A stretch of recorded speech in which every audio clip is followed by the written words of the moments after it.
নমস্কার। এখন আমাদের হাতে চলে এসছে ইনুমেরেশন ফর্ম বা গণনার ফর্ম। এর আগে আমি যত ভিডিও বানিয়েছি সেখানে আমি ইংরেজি ফর্ম দিয়ে আপনাদের জিনিসটা বোঝানোর চেষ্টা করেছি। এখন আমার কাছে বাংলা ফর্ম চলে এসছে। আশা করি আপনাদের বাড়িতেও কিন্তু ফর্ম চলে গেছে বা অনেকে ফর্ম হয়তো হাতে পেয়ে গেছেন। এবার এই ফর্ম আপনারা কি করে ফিল আপ করবেন আজকের এই ভিডিওতে আমরা সেটাই দেখে নেব। ফর্ম ফিল আপ অত্যন্ত সহজ, কোনো রকম কিন্তু জটিলতার ব্যাপার নেই। আমরা প্রত্যেকটা লাইন বাই লাইন এই ফর্মে কি আছে বা কোন জিনিসটা সঠিক সেটা বোঝার চেষ্টা করব। প্রথমে আছে ভারতের নির্বাচন কমিশন গণনার ফর্ম। এই দুটো লাইন নিয়ে আমাদের কোনো কাজ নেই, আমি তাই দেখছি না। এটা গণনার ফর্ম বা ইনুমারেশন ফর্ম। তারপর বলা হয়েছে name and contact number of BLO. আপনার বাড়িতে যিনি ফর্ম বিলি করবেন তার নাম এবং ফোন নাম্বার এই থার্ড লাইনে লেখা আছে। সেটা কিন্তু ইংরেজিতে টাইপ আছে, সেটা কিন্তু বাংলায় নেই। এই কারণেই লেখা আছে ফর্ম ফিল আপ করতে যদি কোনো রকম অসুবিধা হয় বা আপনার যদি কোনো রকম এনকোয়ারি থাকে সেক্ষেত্রে আপনি কিন্তু তার সঙ্গে যোগাযোগ করতে পারবেন। এরপর চলে আসছি নিচের অংশে। এরপরের সমস্ত তথ্য কিন্তু আপনার। ওপরের তিনটে লাইন নিয়ে আপনাদের আর নিশ্চয়ই কোনো কোয়ারি থাকার কথা নয়। নিচের অংশে আছে নির্বাচকের নাম। এই ফর্মটা যদি আপনার হয় সেক্ষেত্রে আপনার নাম এই নির্বাচকের নামের জায়গায় লেখা থাকবে বাংলায়। তারপর আছে এপিক নাম্বার। এপিক নাম্বারটা ইংরেজিতে লেখা থাকবে, কারণ এপিক নাম্বার ইংরেজিতেই হয়। বাংলায় তো বর্গীয় জ রেখা জে এ এল এরকম তো লেখা সম্ভব নয়, সেই জন্য এপিক নাম্বারটা ইংরেজিতেই লেখা থাকবে।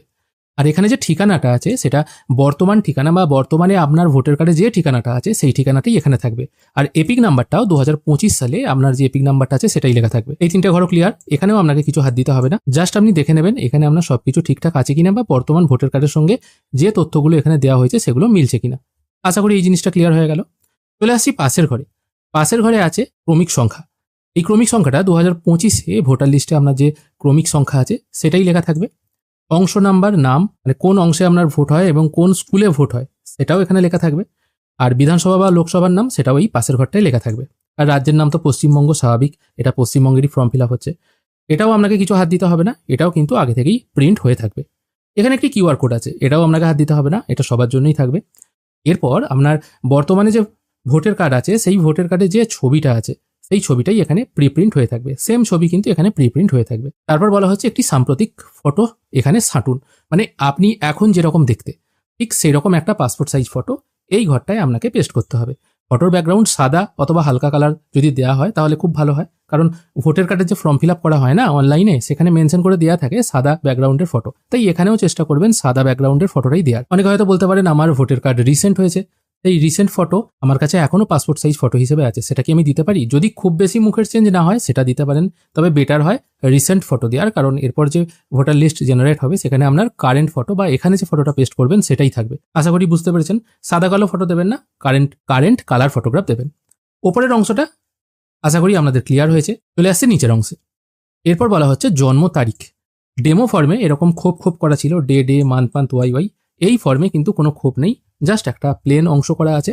এখানে আপনার জন্ম তারিখটা লিখে দেবেন। প্রথমে দেবেন তারিখ, তারপর দেবেন মাস, তারপর দেবেন বছরটা। যেভাবে আমি লিখেছি এইভাবেই লিখবেন। অবশ্যই এখানে আপনাদের একটা প্রশ্ন থাকতে পারে, এটা বাংলায় লিখবো না ইংরেজিতে লিখবো? দেখুন, এখানেও যে ফর্ম ছাপা হয়েছে না, এখানেও এপিক নাম্বারটা ইংরেজিতেই লেখা আছে, ঠিক আছে?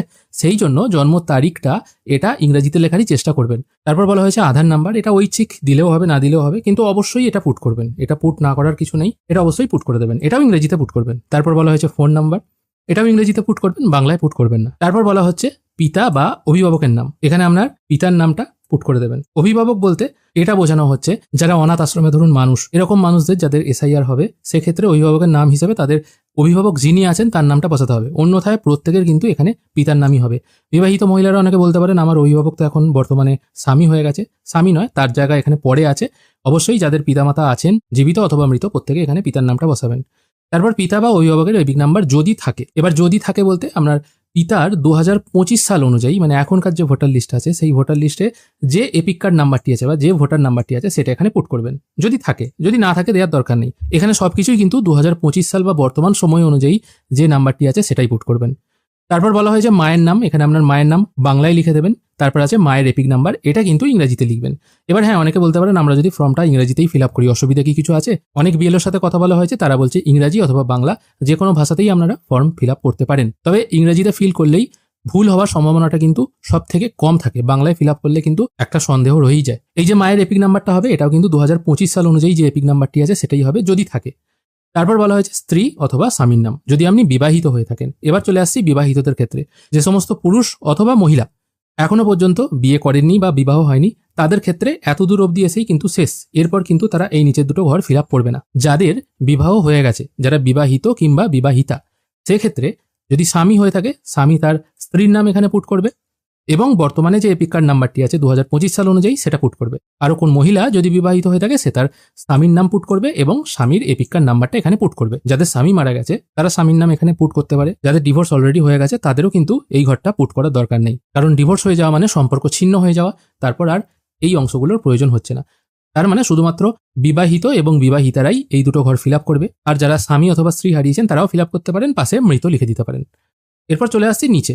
এই জায়গাটা অনেকটাই কনফিউশন ক্লিয়ার করছে, তাও রিসেন্ট যে আপডেট সেই অনুযায়ী আমি বলছি। বাঁ দিকের ঘরটা তারাই ফিল করবে যাদের 2002 এর ভোটার লিস্টে নাম ছিল, আর ডান দিকের ঘরটা তারা ফিল করবে যাদের 2002 এর ভোটার লিস্টে নাম থাকেনি কিন্তু তাদের বাবা, মা, ঠাকুমা, দাদু যে কোনো একজনের ছিল। তাদের দিয়ে যারা এসআইআর করতে চায় তাদের জন্য এই ডান দিকের ঘরটা। এই নিচের ঘর দুটোয় সমস্ত ডিটেল হবে কিন্তু 2002 সাল অনুযায়ী। ওপরের ঘরে যে সমস্ত তথ্যগুলো ফিল করবেন সেগুলো কিন্তু 2025 সাল অনুযায়ী ফিল আপ করতে হবে। আর নিচের দুটো ঘরে যা কিছু ফিল করবেন সবকিছু 2002 অনুযায়ী ফিল আপ করতে হবে। প্রথমে চলে আসছি বাঁ দিকের ঘরে, যেখানে বলা হচ্ছে নির্বাচকের নাম। মানে আপনার যদি 2002 সালের ভোটার লিস্টে নাম থেকে থাকে, যেমন ধরুন এই ব্যক্তি জন্ম হচ্ছে 1/1/1982-তে, 2002-এ তার অলরেডি ভোটার লিস্টে নাম উঠে গেছে, সেহেতু 2002-এ তার ভোটার লিস্টে যে নামটা ছিল সেটাই এখানে লিখতে হবে। যদি তখন নাম থাকে সুজিত মালিক, এখন হয়তো নাম হয়ে গেছে সুজিত কুমার মালিক, এক্ষেত্রে এখনকার নামটা যেন লিখবেন না। 2002 সালে আপনার যে নামটি ছিল সেই নামটিই লিখবেন, বর্তমানে যেটা হয়েছে সেটা কিন্তু লিখবেন না। যদি বানান ভুল থাকে সেটাই লিখবেন। তারপর বলা হচ্ছে এপিক নাম্বার যদি থাকে। 2002 এর ভোটার লিস্ট আমরা ডাউনলোড করেছি, এখানে আমরা দেখেছি অনেকের এপিক নাম্বার কিন্তু দেওয়া নেই। এক্ষেত্রে যদি কারোর না থাকে এই ঘরটা ফাঁকা রাখবেন। যাদের থাকবে তারা 2002 অনুযায়ী যে এপিক নাম্বারটা ছিল সেটাই লিখবেন। যেমন ধরুন এই ব্যক্তি, এটাও একটা আমি ডেমো হিসাবেই দেখাচ্ছি। এখানে এই ব্যক্তির এপিক নাম্বার 2002 সালে ছিল WB দিয়ে শুরু, এখন এনার হয়তো চেঞ্জ হয়ে JJL হয়ে গেছে। বর্তমানে যেটা আছে ওটা লিখবেন না, 2002-এ যেটা ছিল সেটা লিখবেন। যাদের নেই তাদের কিছু লেখার দরকার নেই। তারপর আত্মীয়ের নাম, এই আত্মীয়ের নামের জায়গায় এই ব্যক্তির 2002-এ আত্মীয়ের নাম হিসেবে যার নাম ছিল সেটাই লিখতে হবে। অনেকে দেখা যাচ্ছে 2002 সালে কোনো ব্যক্তির আত্মীয়ের নাম ছিল তার মায়ের নাম, এখন হয়তো আত্মীয়ের নামটা বা ভোটার কার্ডে তার এখন হয়তো নাম হয়ে গেছে পিতার নাম। এক্ষেত্রে 2002-এ যদি মায়ের নাম থাকে এখানে মায়ের নাম লিখবেন। আর সম্পর্কের জায়গায় আত্মীয়ের নাম হিসেবে আপনি যার নাম লিখছেন তার সাথে আপনার কি সম্পর্ক ছিল সেটা লিখবেন। যেমন এই সুজিত মালিক বলে যে ব্যক্তির, তার ভোটার কার্ডে আত্মীয়ের নাম বা রিলেটিভ নেম হিসেবে ছিল পিতার নাম, মানে হারু মালিক, এবং সম্পর্ক ছিল পিতা। যদি মাতার নাম থাকে মাতা লিখতে পারেন। যদি তখন আলাদা সম্পর্ক থাকে এখন আলাদা আছে তা আপনারা এখনকারটা লিখলেন, সেটা লিখলে কিন্তু হবে না। বারবার বলছি 2002-এ যেটা ছিল সেটা চোখ বুঝে লিখে দেবেন। তারপর লিখতে হবে আপনার জেলা, তারপর লিখতে হবে রাজ্যের নাম পশ্চিমবঙ্গ হবে, এটাই সবাই জানে। এরপর চলে আসছে বিধানসভা ক্ষেত্রের নাম, বিধানসভা ক্ষেত্রের নাম্বার, অংশ নাম্বার, ক্রমিক নাম্বার। এগুলো আপনারা কি করে ফিল আপ করবেন এটা বোঝার জন্য আমি একটি লিস্ট এখানে নিয়ে নিয়েছি 2002 সালের। দেখুন এখানে প্রথমে বলা হয়েছে বিধানসভা ক্ষেত্রের নাম। 2002-এর আমি লিস্টটা খুলছি। বিধানসভা ক্ষেত্রের নাম হচ্ছে রায়না, এটা একটা এরিয়ার দেখাচ্ছে। এবার আপনাদের এরিয়ার যেটা হবে সেটা আপনারা লিখবেন। এখানে কি বলা হয়েছে রায়না বিধানসভা নির্বাচন ক্ষেত্র, তার মানে এখানে বিধানসভা ক্ষেত্রের নাম হবে রায়না। তারপর আছে বিধানসভা ক্ষেত্রের নাম্বার, এটাও এখান থেকে পেয়ে যাবেন। দেখুন এখানে লেখা আছে 273, 273টা আপনি এই নিচের ঘরে লিখে দিলেন। তারপর বলা হয়েছে অংশ নাম্বার, অংশ নাম্বারটা কোথায় পাবেন? এখানে দেখুন অংশ নাম্বার বলা হয়েছে 188। আপনাদের ক্ষেত্রে এটা আলাদা হবে, অবশ্যই কিন্তু এটা দেখে লিখতে যাবেন না। এই অংশ নাম্বারটা আপনারা এই অংশ নাম্বারের ঘরে লিখে দেবেন। তারপর বলা হয়েছে ক্রমিক সংখ্যা, ক্রমিক সংখ্যা কোনটা হবে? আপনার যেখানে নাম আছে 2002 সালে, সেই ধরুন এই আপনার নাম হচ্ছে বাসুদেব, ঠিক আছে? এই বাসুদেব, এখানে ক্রমিক নাম্বার দেখুন কত আছে, 140, কারণ এখানে ক্রমিক নাম্বার লেখাই আছে। এই ক্রমিক নাম্বার 140টা আপনাকে এই জায়গায় মানে ক্রমিক সংখ্যার জায়গায় লিখতে হবে। আশা করি আপনাদের জিনিসটা ক্লিয়ার করতে পেরেছি। এটা হয়েছে যাদের 2002 সালের ভোটার লিস্টে নাম আছে এবং এখনও তারা বেঁচে আছেন এবং তারা এসআইআর করাচ্ছেন তাদের জন্য। এরপর চলে আসছি আমরা ডান দিকের ঘরটায়। ডান দিকের ঘরে বলা হয়েছে আত্মীয়ের বিবরণ যার নাম পূর্ববর্তী কলামে সর্বশেষ এসআইআরে দেওয়া হয়েছে। ধরা যাক আমার জন্ম অনেক পরে, আমার জন্ম হয়তো 1995 সালে। সেই মুহূর্তে 2002 সালে আমার ভোটার কার্ড হওয়া সম্ভব হয়নি, কারণ 2002 সালে আমার 18 বছর বয়স হয়নি। এবার আমি চাইছি আমার বাবার যে 2002 সালের নাম ছিল সেই 2002 এর নামটা ধরে আমি এসআইআর করতে। বাবা হতে পারে, মা হতে পারে, ঠাকুমা হতে পারে, দাদু হতে পারে ইত্যাদি। অনেকে বলতে পারেন শুধু বাবাই বলছি কেন, মাতাও তো হতে পারে। হ্যাঁ, হতেও পারে। অর্থাৎ আপনি যদি এমন কোনো ব্যক্তি হয়ে থাকেন যার ভোটার কার্ড হয়েছে 2002 এর পর এবং তিনি চাইছেন তার ফ্যামিলির যে কোনো মেম্বারকে দিয়ে এসআইআর করাতে, এক্ষেত্রে তাদের এই ঘরটা ফিল আপ করতে হবে। তখন এই নামের জায়গায় আপনাকে দিতে হবে আপনি যার কার্ড ধরে বা যার নাম ধরে আপনি এসআইআর করতে চাইছেন সেই ব্যক্তির নাম দিয়ে দিলেন। ধরা যাক এখানে এই ব্যক্তির নাম হচ্ছে সুজিত মালিক, সুজিত মালিকের পিতা হচ্ছে হারু মালিক। হারু মালিকের হয়তো 2002 সালে ভোটার লিস্টে নাম ছিল, এই সুজিত মালিকের হয়তো থাকেনি। সেক্ষেত্রে সুজিত মালিকের পিতার নাম হারু মালিক, এটা আমি এখানে ফিল করে দিচ্ছি। তারপর আছে এপিক নাম্বার যদি থাকে। এবার 2002 সালে এই হিরু মালিকের ভোটার কার্ড নাম্বার যেটা ছিল ভোটার লিস্ট ধরে সেটা এখানে পুট করে দেবেন। এখানে দেখুন বর্তমানে এই ব্যক্তির নাম হয়ে গেছে হারু মালিক, আমি এখানে লিখেছি কিন্তু হিরু মালিক। নামে কিন্তু একটু আধটু মিস্টেক আছে, হিরু আর হারু একটা মিস্টেকের ব্যাপার, কারণ হিরু একজন ব্যক্তির নাম হতে পারে, হারু একজন ব্যক্তির নাম হতে পারে। হ্রস্ব ও দীর্ঘের তো প্রবলেম নয়, টোটাল উচ্চারণটাই চেঞ্জ হয়ে যাচ্ছে। সেক্ষেত্রে যদি বাবার নাম ভুল থাকে, হয়তো কোনো মিস্টেক আছে, সেই মিস্টেক নামটাই কিন্তু এখানে লিখবেন। আমি সেই জন্য ইচ্ছাকৃত এই বানান ভুলের ব্যাপারটা আমি এখানে এনেছি। তারপর 2002 অনুযায়ী এপিক নাম্বার যেটা, সেটাও এখানে লিখবেন। এখন দেখুন এপিক নাম্বার চেঞ্জ হয়ে গেছে এই ব্যক্তির, নতুন এপিক নাম্বার ছোট নাম্বার হয়েছে। আগে ছিল হয়তো WB দিয়ে শুরু, সেই পুরনো নাম্বারটাই এখানে লিখতে হবে।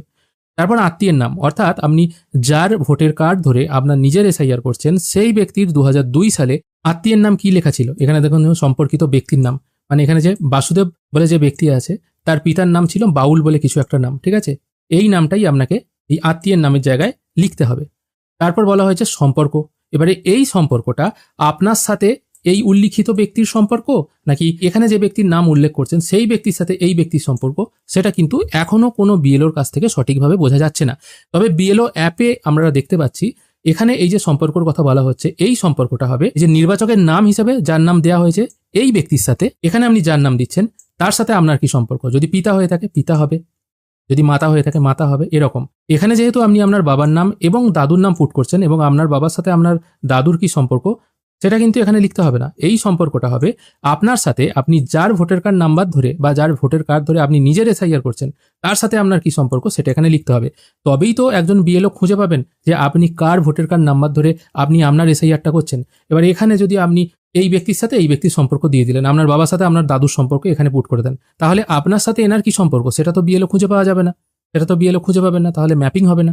এই জিনিসটা একটুখানি বিএলও যখন আসবে তাকেও জিজ্ঞাসা করে নেবেন। এবং এই সম্পর্ক কত রকম হতে পারে সেটা নিয়েও কিন্তু আমি একটা ভিডিও বানিয়েছি, সেটা একবার দেখে নেবেন। সব থেকে ভালো ছিল এই ফর্মটা যদি এখানে এইভাবে লেখা হতো নির্বাচকের সঙ্গে সম্পর্ক, তাহলে কিন্তু বোঝার সুবিধা হতো। এখানে কিন্তু বলা নেই নির্বাচকের সঙ্গে সম্পর্ক, এখানে যেমন বলা হয়েছে নির্বাচকের নাম, এখানে কিন্তু বলা নেই নির্বাচকের সঙ্গে সম্পর্ক, তাহলে আপনি কি বুঝবেন। লেখার জায়গায় এখানে ছিল, যেহেতু এত ছোট ছোট করে লেখা হয়েছে 2 লাইনেও লেখা যেত। আত্মীয়ের নামটা এখানে অনেকে যার ভোটার কার্ড ধরে এসআইআর করছেন তার নামটাই এখানে ডবল রিপিট করে দিচ্ছেন। ধরা যাক আপনি আপনার বাবা কিংবা মায়ের নাম ধরে এসআইআর করছেন, সেক্ষেত্রে বাবার নামটাই এখানে পরপর 2 বার বসিয়ে দিচ্ছেন।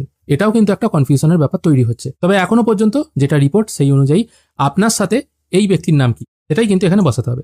তারপর জেলার নাম, রাজ্যের নাম, বিধানসভা ক্ষেত্র নাম্বার, এগুলো তো এখানেই আমি বলে দিলাম, এই অনুযায়ী এখানেও ফিল করতে হবে।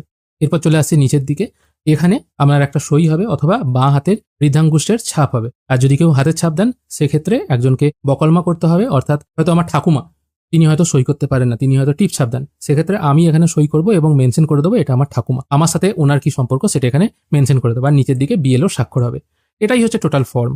এই ফর্মে আপনাকে কিছু জমা দিতে হবে না, শুধুমাত্র ফর্মটা ফিল আপ করে আপনারা জমা দিয়ে দিলেই হবে।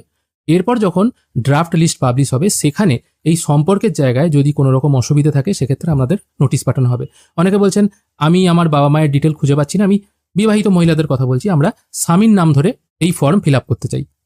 এবার স্বামীর নাম ধরে আপনি যদি ফিল আপ করেন সেক্ষেত্রে আপনি আদৌ কি ভারতের নাগরিক সেটা তো আপনাকে প্রুফ করতে হবে। অনেক ক্ষেত্রেই দেখা গেছে বাংলাদেশ থেকে অনেকে এসেছেন, এসে এখানে অনেককে বাবা মা বানিয়ে নিয়ে এখানে বিবাহ করে সংসার করছেন, কিন্তু তার বাবা মা অ্যাকচুয়ালি অন্য কোনো দেশের বা বাংলাদেশের বাসিন্দা। এরকম মানুষদেরকে আইডেন্টিফাই করার জন্যই তো এই জিনিসটা করা হয়েছে। সেই জন্য হাজব্যান্ড নেম দিলে, বিবাহিত মহিলাদের কথা বলছি, বিবাহিত মহিলাদের অনেকেরই প্রশ্ন আছে আমি যদি আমার স্বামীর নাম দিই সেক্ষেত্রে প্রবলেম কি হবে। প্রবলেম হচ্ছে ওই রকমই হতে পারে। অনেকে বলছেন আমি আমার মামার নাম দেবো, মামাও তো আমার রিলেটিভ। দেখুন রক্তের সম্পর্ক তো নয়, রক্তের সম্পর্ক হলে তবেই কিন্তু জিনিসটা ঠিকঠাকভাবে অ্যাপ্রুভ হবে। বাবা মা দাদু ঠাকুমা এই হিসাবে কিন্তু অ্যাপ্রুভাল দেওয়া যেতে পারে। আত্মীয়র ধরন বলতে এখানে মেনশন করা নেই কার নাম দিতে হবে। অনেকে বলছেন আমার কাকা জ্যাঠা দাদার নাম দিতে পারি, হ্যাঁ দিতে পারেন, দাদার নাম দিলেও হবে, যেহেতু আপনাদের বাবার নাম একই, অসুবিধা নেই। কিন্তু নোটিশে কাদের কাদের ডাক পড়বে সেটা কিন্তু আমরা এখনো পর্যন্ত বুঝতে পারছি না। নোটিশ যখন আসবে তখন ওই 11টা ডকুমেন্টসের মধ্যে যে কোনো একটি দেখালেই হবে। আর তাছাড়া সব থেকে বড় কথা, আমাদের এখানে অনেক মানুষ আছেন যারা খুবই বয়স্ক মানুষ, তারা কোথায় ডকুমেন্টস পাবে, তাই না? এই নিয়ে কিন্তু একটা দ্বিধাদ্বন্দ্ব রয়েই যাচ্ছে। ফর্ম ফিল আপ তাড়াহুড়ো করবেন না, ফর্মটাকে জেরক্স করবেন, 2-3টা কপি জেরক্স করবেন, প্রথমে সেই জেরক্সে ভালোভাবে ফিল আপ করবেন, ফিল আপ করে 2-1জনকে দেখাবেন ঠিক হয়েছে কিনা, তারপর মেন ফর্মটা ফিল আপ করবেন। যদিও জেরক্স ফর্ম আর অরিজিনাল ফর্ম একই দেখতে, কালার ফর্ম তো নয়, জেরক্স করলেও যেটা আসবে অরিজিনাল ফর্মটাও একই দেখতে, তাই আপনারা অবশ্যই দেখে শুনে করবেন। আর যারা অবিবাহিত মহিলা আছেন তারাও এই আত্মীয়ের বিবরণের জায়গায় তাদের বাবার নাম দিয়ে দেবেন। আর যারা বিবাহিত মহিলা আছেন তারাও কিন্তু আত্মীয়ের নামের জায়গায় বাবা অথবা মায়ের নামটা দেবেন, স্বামীর নামটা কিন্তু দেবেন না। বিবাহিত মহিলাদের একটা প্রশ্ন থাকতে পারে, আমাদের বিয়ের পর টাইটেল চেঞ্জ হয়ে গেছে, বিয়ের আগে এক টাইটেল ছিল, বিয়ের পর চেঞ্জ হয়ে গেছে, আর বিয়ে হয়েছে 2002 এর পর। সেক্ষেত্রে আমরা যখন এই 2002 এর ভোটার লিস্ট অনুযায়ী এখানে ফর্ম ফিল আপ করবো, ধরা যাক কোনো মহিলার কথাই ধরে নিচ্ছি, তার বিয়ের আগে নাম ছিল হয়তো রুবি মুখার্জি, বিবাহের পর হয়ে গেছে রুবি চ্যাটার্জি। সেক্ষেত্রে বিবাহের পর যে নামটা আছে সেটাই এখানে থাকবে নির্বাচকের নামের জায়গায় বা কারেন্ট ভোটার লিস্টে যেটা আছে। বিবাহের আগে ছিল রুবি মুখার্জি, তাই এখানে নির্বাচকের নামের জায়গায় 2002-এ যদি রুবি মুখার্জি থেকে থাকে সেই রুবি মুখার্জিটাই ফিল আপ করতে হবে। টাইটেল চেঞ্জ হয়ে গেছে বলে কিন্তু কোনো রকম অসুবিধা নেই। আর এখানেও আত্মীয়ের নামের জায়গায় তখন যেটা ছিল সেটাই দেবেন। সবসময় এখানে বাবার ডকুমেন্টস অথবা মায়ের ডকুমেন্টস এই দুটো দিয়ে করারই চেষ্টা করবেন। এটাই হচ্ছে মোটামুটি একটা ফর্ম ফিল আপের ধরন। ভিডিও যদি ভালো লেগে থাকে অবশ্যই একটি লাইক করবেন। ভিডিও দেখার জন্য অসংখ্য ধন্যবাদ। ভালো থাকবেন।